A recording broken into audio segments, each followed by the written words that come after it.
Wenda lu bener-bener parah ya kata gue ya Wenda ya, buset. Rumah yang ditempatin sama Wenda sekarang itu tuh awalnya tuh rumah tua guys. Jadi rumah tua tersebut itu tuh dirobohin guys, sertifikatnya tuh disekolahin ke bank. Dan lanjut guys, duit hasil sekolahin itu sertifikat itu tuh untuk renovasi rumah tersebut. Dan renovasinya itu tuh sebesar 11,2 miliar, lu bayangin. Tapi Kak Ruben Onsu tuh bayarnya bertahap guys, 250 juta sekali bayar, dan bayarnya tuh selama 41 kali. Kalau di total itu tuh sampai 11,2 miliar. Bayangin dah itu duit sebanyak apa kata gua. Dan juga harus bayar bank sebesar 379 juta guys. Bayar bank 379 juta ya kan. Bayar itu 250 juta ke kontraktor. Kontraktornya itu tuh adalah almarhum bapaknya si Wenda. Dan juga untuk kebutuhan anak-anak 200 juta lebih guys. Dan juga belum asuransi, belum. Assalamualaikum warahmatullahi wabarakatuh. Halo teman-teman semuanya, selamat datang kembali di Hanel Surapento, Hanel yang membahas dan mereaksi berbagai isu yang sedang ramai diperbincangkan di media sosial. Kali ini kita akan membahas Ruben Onsu, Sarwenda, dan bukti tambahan yang diklaim diungkap terkait pembayaran renovasi rumah hingga miliaran rupiah. Di tengah polemik yang belum juga mereda, kini muncul lagi sejumlah dokumen dan pernyataan yang membuat perdebatan publik semakin memanas. Benarkah bukti tersebut mampu membantah berbagai klaim yang sebelumnya beredar? Atau justru akan memunculkan polemik baru?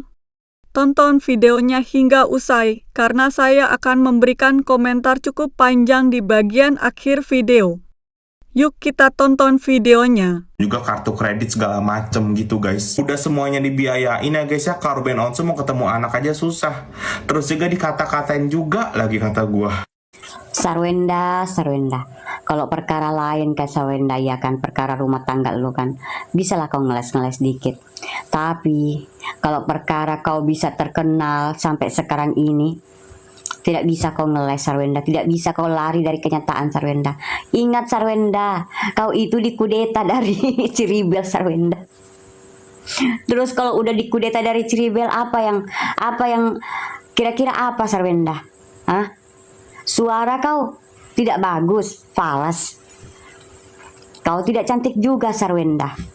Kira-kira kalau tanpa kau menikah dengan Ruben Onsu, apa kira-kira yang bisa bikin kau itu berkarir di sosial media ini? Coba kau pikir-pikir dulu Sarwenda. Si Wenda katanya pindah rumah ya guys ya. Apakah itu benar? Kemarin itu kan baru ada mediasi hak asuh anak kalau nggak salah, yang dimana si Wenda sama Kak Ruben Onsu itu dipertemukan gitu guys. Dan terus kan membahas soal perpindahan rumah ya guys ya. Dan katanya si Wenda itu tuh sudah mengabarkan Kak Ruben Onsu via chat. Dan tetapi Kak Ruben Onsu itu tuh nomornya udah ganti dan gak aktif. Dan padahal katanya anaknya Kak Ruben Onsu tuh udah tahu kalau Kak Ruben Onsu tuh ganti nomor. Dan kenapa si Wenda ini tidak mengecek gitu. Dan katanya tuh ada sebuah video ya guys ya, yang katanya si Wenda itu ngomong, katanya untuk yang renovasi rumah itu tuh duitnya dia sama duit almarhum bapaknya. Dan baru ketahuan ya guys ya, kalau rumah tersebut itu direnovasi itu pakai duitnya Kak Ruben Onsu yang ditransfer 250 juta selama 41 kali. Kalau di total 11,2 miliar guys. Dan ada fansnya si Wenda yang bilang katanya rumah tersebut kalau di total itu kan 86 miliar guys ya. Dan Kak Ruben Onsu itu mengeluarkan uang cuma 11,2 miliar. Dan sisanya itu duitnya itu tuh si Wenda yang ngeluarin. Lu statement dari mana? Gua tanya begitu.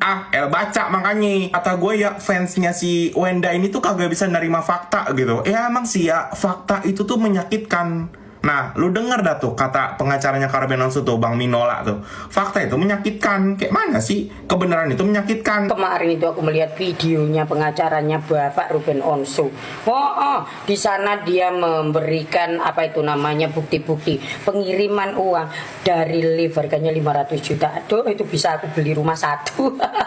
Nanti gawe lift tok. Terus mari ngono membeli apa itu namanya AC. AC juga hampir segitu, 400 juta gitu untuk AC. Aduh, terus habis itu furniture itu setotal 3 miliar. Ya Allah, ya Allah, ya Allah, ya Allah. Tapi memang orang kaya ya. Memang Ruben Onsu tidak diragukan lagi tentang kayanya. Nah, sekarang Oh iya, yang kemarin yang mengatakan adanya debt collector itu ternyata bukan masalah perkara rumah, tapi perkara penagihan mobil. Ayo piye ngono piye jajal saiki viral ngene iki, netizen makin ngudal-ngudal. Saiki yo ngono kuwi pengacarane jarene, jangan semakin membuat ibunya menangis nanti anaknya akan semakin membenci. Hei Pak pengacara, kowe iki mendampingi orang ini agar orang yang kamu dampingi ini tidak terperosok.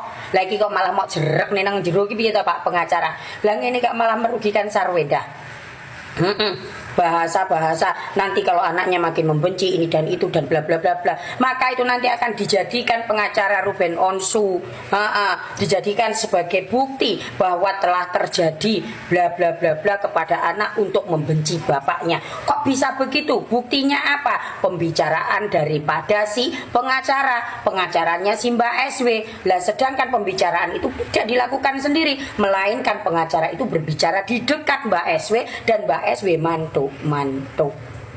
Begitu. Yang membuat nangis SW ini adalah netizen, bukan Ruben. Kan begitu. Berawal dari apa ya? Berawal dari kurang ajar mulutnya adiknya Mbak SW.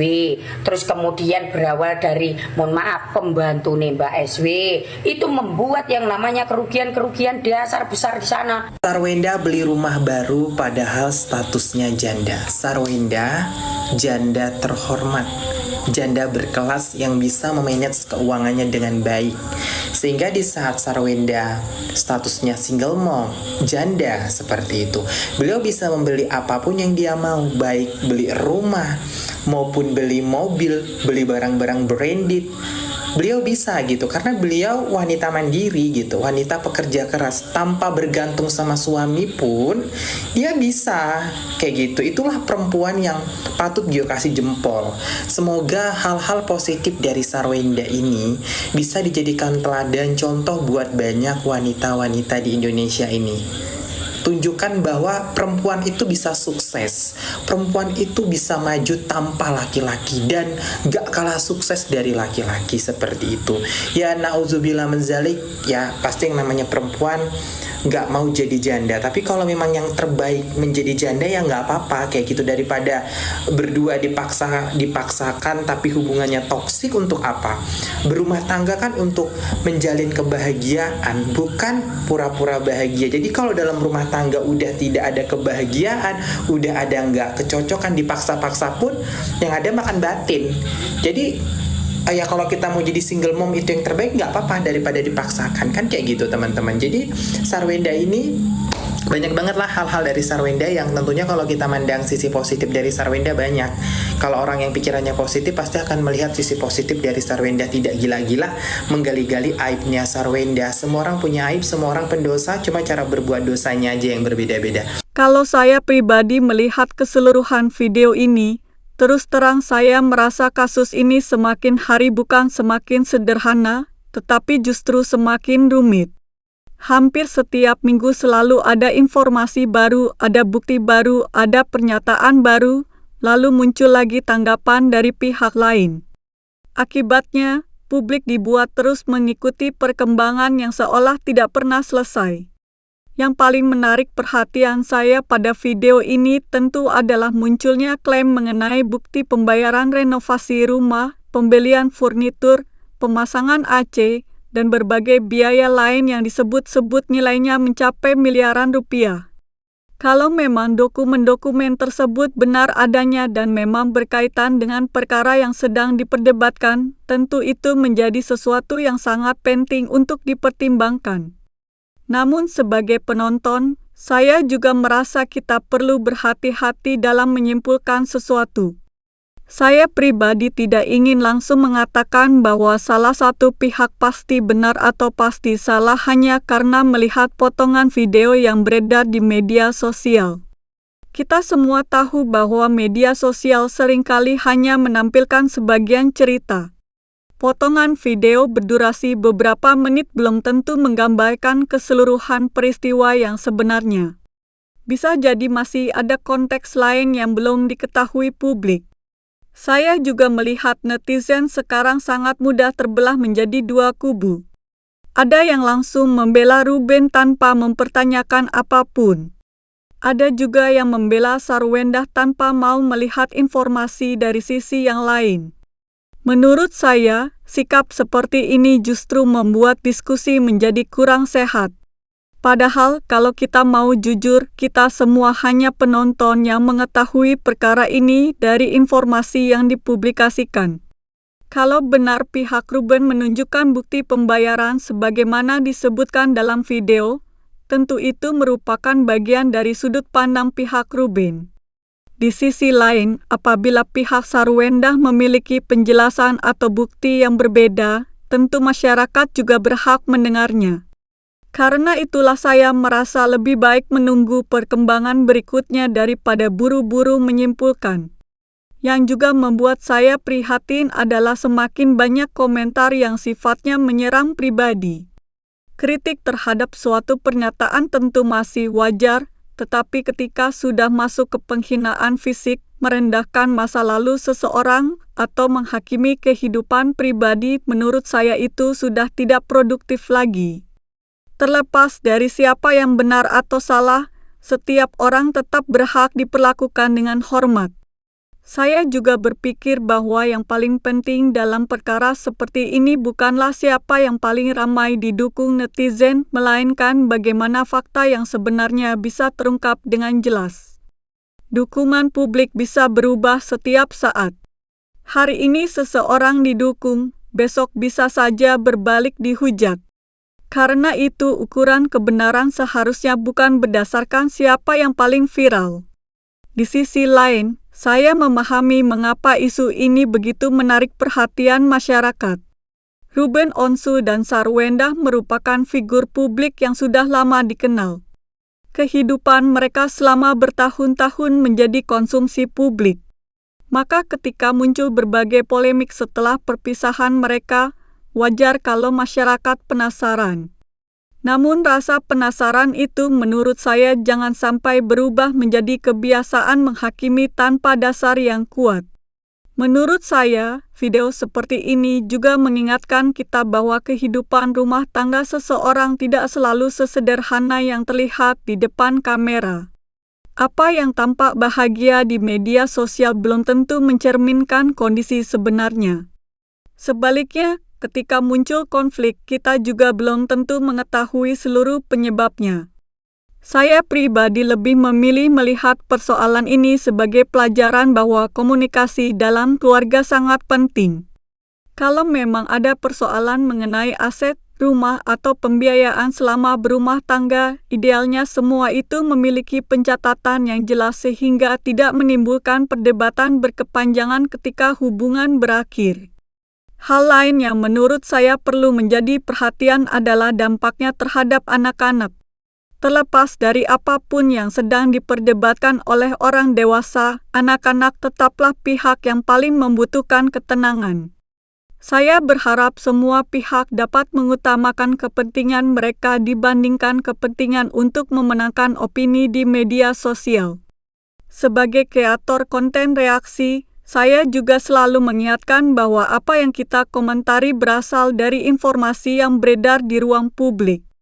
Komentar saya adalah pendapat pribadi berdasarkan materi yang saya tonton hari ini, bukan putusan hukum maupun penetapan fakta. Sangat mungkin akan muncul informasi baru yang membuat sudut pandang kita berubah di kemudian hari. Jadi, kesimpulan saya sederhana. Video ini memang menghadirkan klaim dan bukti yang membuat publik semakin penasaran. Namun menurut saya, kita tetap perlu menunggu perkembangan selanjutnya dan tidak tergesa-gesa mengambil kesimpulan hanya dari satu sisi. Mari kita biasakan menjadi penonton yang kritis, mendengarkan semua pihak, dan tidak mudah terprovokasi oleh narasi yang belum sepenuhnya terverifikasi. Kalau menurut kalian bagaimana? Apakah bukti-bukti yang ditampilkan dalam video ini sudah cukup meyakinkan, atau justru kalian merasa masih banyak pertanyaan yang belum terjawab? Silakan tuliskan pendapat kalian di kolom komentar. Saya ingin membaca sudut pandang kalian satu persatu. Tetap sampaikan pendapat dengan bahasa yang sopan dan saling menghargai, karena perbedaan pendapat adalah hal yang wajar. Terima kasih banyak sudah menonton video ini sampai selesai. Jangan lupa tekan tombol like apabila kalian menyukai pembahasan seperti ini, subscribe channel Surah Pentol kalau belum, dan aktifkan lonceng notifikasinya agar tidak ketinggalan pembahasan terbaru mengenai isu-isu yang sedang viral. Sampai jumpa di video berikutnya. Wassalamualaikum warahmatullahi wabarakatuh.